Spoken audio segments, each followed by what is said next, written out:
వాళ్ళు ఎసట్టామండి. రాజమండ్రి పై నుంచి రైలు కింద నుంచి రాత్రి వచ్చేసానండి.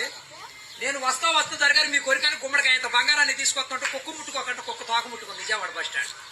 కుక్క తోక ముట్టుకున్న బంగారం మళ్ళీ మీరు ముట్టుకుంటారా లేదని 7 పాలేళ్ళు పెట్టించేసి ఏట్లో పడేపించానండి. 3 కోట్లు తీసుకెళ్లి మురికాలలో పడేశాను. మా ఇంట్లో కోట్లు కుక్కలు తింటుంటాయండి, లక్షలు లక్కలు తినేస్తుంటాయి, ఎలుకలు తినేస్తే చిల్లర చీమలు తినేసేస్తాయి. ఇక కాగితాలు కట్టుంటే కాగితాలు తీసుకెళ్లిపోతుంటాయి.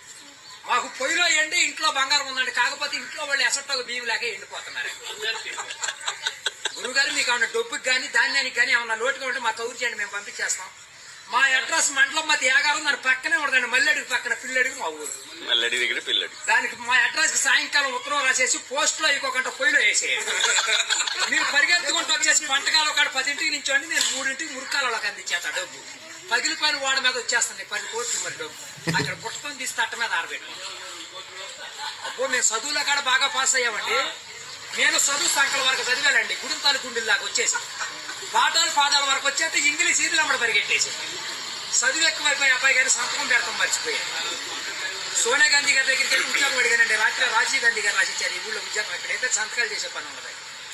ఈ ఊళ్ళో ఉద్యోగం రాసాక ఒక పని దొరికిందండి. ఈ మధ్యన ముసలి వాళ్ళంతా ఉండకూడదని పొద్దున్నే మా డిపార్ట్మెంట్కి ఆర్డర్ వచ్చింది.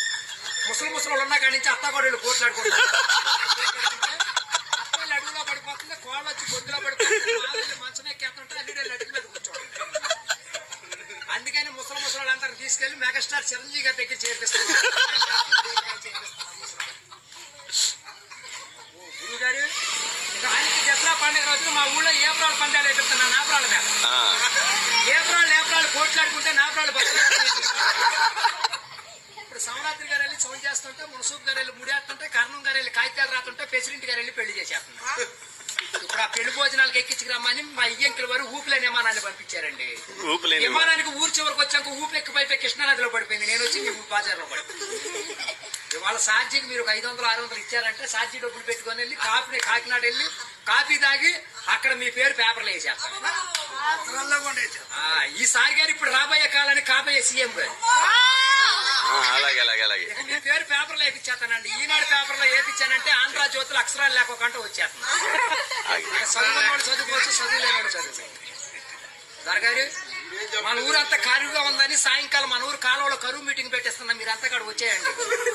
ఇప్పుడు కాలువలో కరువు మీటింగ్ పెట్టించి నూతులో టిక్కెట్లు ఇప్పించి ఏట్లో సినిమా చూపించి బుడమెట్లో చూపిస్తున్నా బురకట్ట. అక్కడ నీటి మీద తామరాకులేసి తామరాకుల మీద కుర్చీలేసి కుర్చీల మీద కూర్చోబెట్టించి మనిషికి 50,000 లోన్ ఇప్పించారు. 50,000 లోన్ దొరగారు ఇప్పుడు మాకు 7 అంతస్తుల మేడ, 25 పాడిగేదలు, 10 మంది పాలేళ్లు, 7 దున్నపోతలు ఉంటాయి.